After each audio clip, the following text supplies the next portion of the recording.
Good morning students. आज हम पढ़ने वाले practice set 3.3। First question, in figure 3.37 points G, D, E, F are concyclic points of a circle. Concyclic यानी वो circle के circumference पे दिए हैं और एक ही सर्कल पर है, उसका सेंटर है सर्कल का C। हमको बोला है एंगल ECF 70 डिग्री, यानी ये जो है ECF ये इतना एंगल दिया है 70 डिग्री का। मेजर ऑफ आर्क DGF 200 है, यानी ये जो ऊपर का DGF है इतना पूरा ये 200 है। तो हमें मेजर ऑफ आर्क DE निकालना है और DEF निकालना है। तो देखो हम कैसे करेंगे। मेजर ऑफ आर्क DE निकालना है तो मेजर ऑफ एंगल DE जितना रहेगा ये DCE उतना ही ये रहेगा। ओके, अब यहाँ पे देखो उन्होंने ये एंगल 70 डिग्री का दिया है, ये जो सेंट्रल एंगल है ये 70 डिग्री का है, तो मेजर ऑफ आर्क EF भी 70 डिग्री का होगा।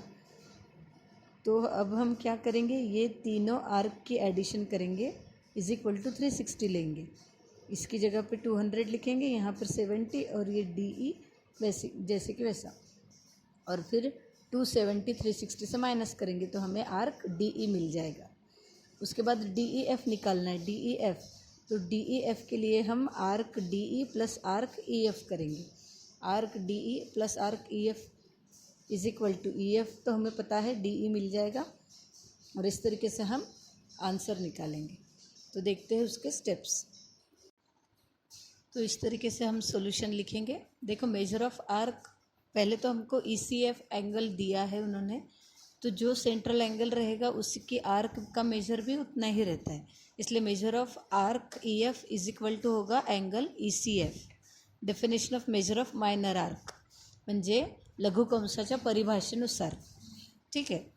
फिर angle ECF is equal to 70 degree ये दिया है, गिवन है, दिलेले आहे।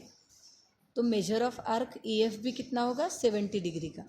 फिर हम क्या करेंगे, हमको मेजर ऑफ आर्क DGF में ऐड करेंगे major of arc EF plus add करेंगे मेजर ऑफ आर्क DE, यानी पूरे छोटे छोटे आर्क को हमने ऐड करके हमको पूरा सर्कल मिल गया, और पूरे सर्कल का मेजर होता है 360, इसलिए इज इक्वल टू लिखा 360।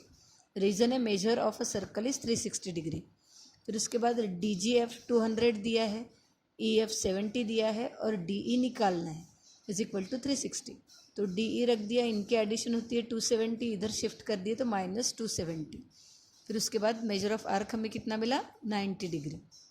फिर हमें मेजर ऑफ DEF भी निकालना था, मेजर ऑफ आर्क DEF। अब ये कैसे मिलेगा, DE और EF को ऐड करके। तो DE का मेजर है 90, EF का है 70, टोटल 160। देयरफॉर हमें जो दो क्वेश्चन पूछे थे, measure of arc DE is equal to 90 and measure of arc DEF is equal to 160। So इस तरीके से हमने फर्स्ट क्वेश्चन देखा। अब हम देखेंगे सेकेंड क्वेश्चन। देखो अभी पढ़ते हैं सेकेंड क्वेश्चन। सेकेंड क्वेश्चन में दिया है triangle QRS is equilateral triangle, म्हणजे समभुज त्रिकोण आहेत, ठीक है, म्हणजे तिन्ही बाजू कशा आहेत, एकसारख्या आहेत। फिर हमको बोला है arc RS congruent to arc QS congruent to arc QR बताना है, यानी ये जो आर्क बने हैं RS, फिर ये QS और ये RQ, ये जो आर्क है वो सभी आर्क कॉन्ग्रुएंट है, ये हमको बताना है। और दूसरा बोला है मेजर ऑफ आर्क QRS 240 है, ये बताना है, यानी QRS इतना ये जो आर्क है ये आर्क 240 डिग्री का है, ये बताना है। तो देखो पहले तो हम देखेंगे इक्विलैटरल ट्रायंगल दिया है तो हमें उसका यूज़ करना है। इक्विलैटरल ट्रायंगल यानी क्या होता है, उसके सारे साइड्स क्या रहेंगे, कॉन्ग्रुएंट रहेंगे। कॉन्ग्रुएंट यानी सारे साइड्स की लेंथ सेम रहेंगी। अब ये यहाँ पर ट्रायंगल के साइड दिख रहे हैं, लेकिन एक्चुअल में सर्कल के वो क्या है, कॉर्ड है। सर्कलचा काय आहे त्या जीवा आहे। तो ये सारे साइड्स क्या हो जाएंगे, कॉन्ग्रुएंट हो जाएंगे, क्योंकि इक्विलैटरल ट्रायंगल है। उसी के आगे अगर हम कॉर्ड वर्ड लगा देते हैं तो सारे कॉर्ड भी कॉन्ग्रुएंट हो जाएंगे। तो हम क्या करेंगे, दो दो कॉर्ड कंसिडर करेंगे और फिर उनको इक्वेशन नंबर्स देंगे, और फिर हमें जो सभी कॉर्ड को एक जैसे दिखाना है वो प्रूफ करेंगे। तो देखो कॉर्ड अगर इक्वल है तो आर्क भी कॉन्ग्रुएंट रहते हैं, ये हमने थ्योरम पढ़ा है। म्हणजे जर जीवास एकरूप असतील तर कंससुद्धा वर्तुळ कंससुद्धा एकरूप असतात. हे आपण प्रमेयामध्ये बघितलेलं आहे. त्याचा वापर करून आपण सगळ्या आर्कला एकरूप दाखवणार आहोत. आणि दुसरं दिलेलं आहे की तुम्हाला मेजर ऑफ आर्क QRS काढायचं आहे. मग आता इथे बघा सगळ्यांचं मेजर सारखं राहील. का बरं? कारण की ते इक्विलॅटरल ट्रायंगलच्या आर्क आहेत आणि त्या कॉर्डही एकरूप आहेत, म्हणजे आर्कही एकरूप झालं. तर समजा आपण सगळ्या आर्कचं मेजर X घेऊया. मग काय करायचं, त्या तिन्ही आर्कची ॲडिशन करायची, बरोबर 360. पण तिन्ही आर्कचं मेजर सेम आहे, म्हणजे आपण X कन्सिडर केलेलं आहे, म्हणजे X + X होईल इज इक्वल टू 360. मग 3x इज इक्वल टू 360 म्हणजे X बरोबर मिळालं 120. म्हणजे एका आर्कचं होईल 120. तर आपल्याला दोन आर्कची ॲडिशन पाहिजे, QRS. आपल्याला काय पाहिजे, QRS. म्हणजे आपल्याला QR आर्कमध्ये RS ॲड करावं लागेल. तर एक जर 120ची आहे तर दोन्ही मिळून होईल 240, आणि तेच आपल्याला दाखवायचं होतं. तो अभी हम इनके स्टेप्स देखेंगे. तो देखो उसके स्टेप्स हमने कैसे लिखे. सॉल्यूशन में दिया है, देखो सॉल्यूशन में हम लिखेंगे यहाँ से QRS ये इक्विलैटरल ट्रायंगल है, मराठी मध्ये लिहायचं समभुज त्रिकोण. फिर क्या होगा, segment QR is congruent to segment RS congruent to segment QS. क्योंकि ये इक्विलैटरल ट्रायंगल के साइड है तो सभी सेम रहेंगे, इसलिए उसका रीज़न दिए साइड ऑफ इक्विलैटरल ट्रायंगल. तुम्ही लिहायचं समभुज त्रिकोणाच्या सर्व बाजू एकरूप असतात. अब ये साइड है उस ट्रायंगल के, लेकिन अगर सर्कल को देखकर कंसिडर किया तो ये क्या बन जाएंगे, कॉर्ड. तो देयरफॉर हमने लिखा है chord QR congruent to chord RS congruent to chord QS. मराठीमध्ये लिहायचं जीवा QR एकरूप आहे जीवा RSला आणि ती एकरूप आहे जीवा QSला. फिर यहाँ पे देखो रीज़न क्या लिखा है मैंने, arcs of the same circle are equal if the related chords are congruent.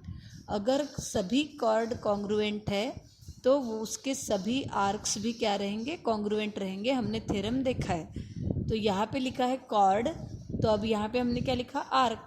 क्योंकि कॉर्ड कॉन्ग्रुएंट है इसलिए आर्क भी कॉन्ग्रुएंट रहेंगे. तो ये हमारा फर्स्ट प्रूफ था जो उन्होंने हमको प्रूफ करने को बोला था. अब दूसरा बोला है मेजर निकालना है एंगल आर्क का. तो देखो क्योंकि सारे आर्क इक्वल है, कॉन्ग्रुएंट है, तो हमने क्या किया, सारे आर्क का मेजर X कंसिडर किया. फिर सारे आर्क के मेजर की एडिशन की. तो देखो सर्कल का पूरा मेजर 360 होता है, इसलिए सबके आर्क की एडिशन 360 आई और सभी इक्वल है, कॉन्ग्रुएंट है, और वो हमने X लिया है, इसलिए X + X is equal to 360. So 3x is equal to 360, तो X मिला 120. यानी हर एक आर्क कितने डिग्री की है, 120 डिग्री की है. लेकिन हमें मेजर ऑफ आर्क QRS निकालना है, और QRS यानी क्या होता है, QR और RS के एडिशन. तो QR भी 120 है, RS भी 120 है, तो टोटल हो गई 240. हमें प्रूफ में भी वही दिखाना था कि टोटल 240 है. सो यहाँ पे हमारा सेकंड क्वेश्चन कंप्लीट होता है. इसके बाद हम पढ़ेंगे third question and the last question of this exercise. देखो अभी हम पढ़ेंगे थर्ड क्वेश्चन. थर्ड क्वेश्चन बहुत ही सिंपल क्वेश्चन है, जिसमें दो कॉर्ड कॉन्ग्रुएंट दिए हैं. तो ये देखो ये फिगर है, AB ये कॉर्ड कॉन्ग्रुएंट है CD को. ठीक है, तो हमें बताना है AC आर्क और BD आर्क कॉन्ग्रुएंट है. ये जो AC आर्क है वो, और ये BD आर्क जो है वो कॉन्ग्रुएंट है. तो सबसे पहले देखो जैसे टू प्रूफ बोला है तो आंसर तो हम प्रूफ से चालू करेंगे. प्रूफ में देखो पहले हम लिखेंगे chord AB congruent to chord CD. फिर देखो कॉर्ड AB अगर कॉन्ग्रुएंट है CD को, तो ये कॉर्ड की वजह से जो आर्क बनता है वो भी कॉन्ग्रुएंट रहेगा. तो ये जो आर्क है ACB वो कॉन्ग्रुएंट रहेगा CBD को. लेकिन ACB में देखो AC + CB आता है और CBD में CB + BD आता है. तो पहला इक्वेशन हम लिखेंगे chord AB is congruent to chord CD. फिर कॉर्ड अगर कॉन्ग्रुएंट है तो आर्क भी कॉन्ग्रुएंट रहेंगे, तो arc ACB is congruent to arc CBD. ये पहला इक्वेशन होगा. दूसरा इक्वेशन ये होगा कि ACB कैसे मिलता है, AC + CB से, ये दूसरा इक्वेशन. और तीसरा इक्वेशन रहेगा CD कैसे मिल रहा है, CB + BD से, इसको देंगे थर्ड इक्वेशन. और फिर फ्रॉम 1 2 3 से हम कंपेयर करेंगे तो हमें लास्ट आंसर मिल जाएगा arc A C is congruent to arc B D. तो इस तरीके से आपको लिखना है। देखो chord A B is congruent to chord C D दिया था, फिर हमने कॉर्ड ए बी में कौन सी आर्क आ रही है, ए सी बी, तो हमने लिखा therefore arc A C B is congruent to arc C B D. Reason आहे arc corresponding to congruent chord, मराठीमध्ये लिहायचं, इथे कॉर्ड आहे तर इथे मराठीमध्ये जीवा लिहायचा आणि इथे इंग्लिशमध्ये आर्कच लिहायचा। उसके बाद कार्क congruent to congruent arcs corresponding to congruent chord, इसकी जगह पे क्या लिखोगे आप, वर्तुळ कंस जर एकरूप असतील तर त्याच्या संगत जीवासुद्धा एकरूप असतात। फिर यहाँ पे आर्क लिखा है, तो आर्क अगर कॉन्ग्रुएंट है तो उनका मेजर भी कॉन्ग्रुएंट रहेगा, यानी ये जितना रहेगा उतना ही ये रहेगा, इसलिए उसके सामने मेजर लगा दी, उसको इक्वेशन नंबर 1 दे दी। फिर हमने देखा कि ई सी बी में ए सी और सी बी की एडिशन आती है और सी बी डी में सी बी और बी डी की एडिशन आती है। फिर हमने 1 2 3 इक्वेशन कंपेयर किया, तो A C B is equal to C B D है, तो ए सी बी की जगह पे ये दोनों की एडिशन, सी बी डी की जगह पे इन दोनों की एडिशन वो हमने लिखा है। फिर दोनों भी साइड में सी बी आ रहा है तो वो कैंसिल हो गया, तो बचा ए सी और बी डी। तो measure of arc A C is equal to measure of arc B D मिला। इसका मतलब आर्क ए सी ये कॉन्ग्रुएंट है आर्क बी डी को। इस तरीके से यहाँ पर हमारी थर्ड एक्सरसाइज कंप्लीट होती है। नेक्स्ट वीडियो लेक्चर में हम आगे का पोर्शन पढ़ेंगे।